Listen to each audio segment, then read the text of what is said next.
Hi అండి. ఇప్పుడు ఏపీలో కొన్ని రోజులు ఎలక్షన్స్ రాబోతున్నాయి కదా, ఏ గవర్నమెంట్ వస్తుంది?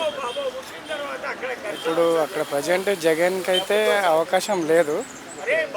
ఆయన అన్ని ఉచిత పథకాలు ఎక్కువ ఇచ్చి అప్పుల పాలు చేసి రాష్ట్రాన్ని మొత్తం భ్రష్టు పట్టించింది.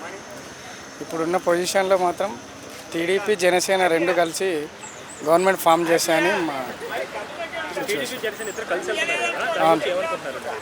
కలిసి వెళ్ళాలి. ఇప్పుడు అక్కడ గవర్నమెంట్ మొత్తం గవర్నమెంట్ అంతా రాష్ట్రాన్ని మొత్తం భ్రష్టు పరిస్థితుంది. ఏది వైఎస్ఆర్సీపీ. మరి దాన్ని పక్క జరపాలంటే కలిసి కట్టుగా వెళ్ళాలి కదా, ఎవరో ఒకరు కలవాలి. కాబట్టి జనసేన టీడీపీ కలుస్తుంది. ఖచ్చితంగా వాళ్ళు నెక్స్ట్ ఎలక్షన్లో గెలుపు. ఇప్పుడు మీరు జగన్ పరిపాలన చూశారు కదా, ఈ 5 ఏళ్ళ పరిపాలన ఆల్మోస్ట్ అయిపోయింది. ఇంతకుముందు మన టీవీఎన్ గారి పరిపాలన చూశారు. సో ఇద్దరి మధ్య పరిపాలన తేడా ఏంటంటారండి? ఎవరెవరు? జగన్ గారు చంద్రబాబు నాయుడు గారి పరిపాలన చూశారు కదా, ఇద్దరి మధ్య తేడా ఏంటంటారు పరిపాలన? జగన్ అంతా రౌడీజము అది భయపెట్టడాలు అరాచకాలు. చంద్రబాబు నాయుడు గారు ఏంటంటే ఆయన ఏదండి ఒక పద్ధతి, ఒక డిజిగ్నేషను, అట్లాంటి పరిపాలన చేశారు ఆయన. ఇక్కడ హైదరాబాద్లో చూసాం కదా.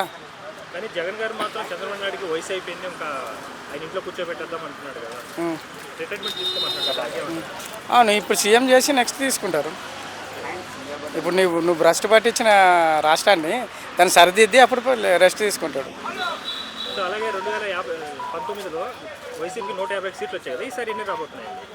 ఈసారి నాకు తెలిసి 20-30 వస్తాయి అంతే. ఈసారి 2024లో ఏపీకి ఎవరు చూడాలనుకుంటారు సీఎం? నేనైతే పవన్ కళ్యాణ్ ఫ్యాన్ని. పవన్ కళ్యాణ్ సీఎంగా చూడాలని కోరుకుంటున్నాను. Thank you. ఓకే.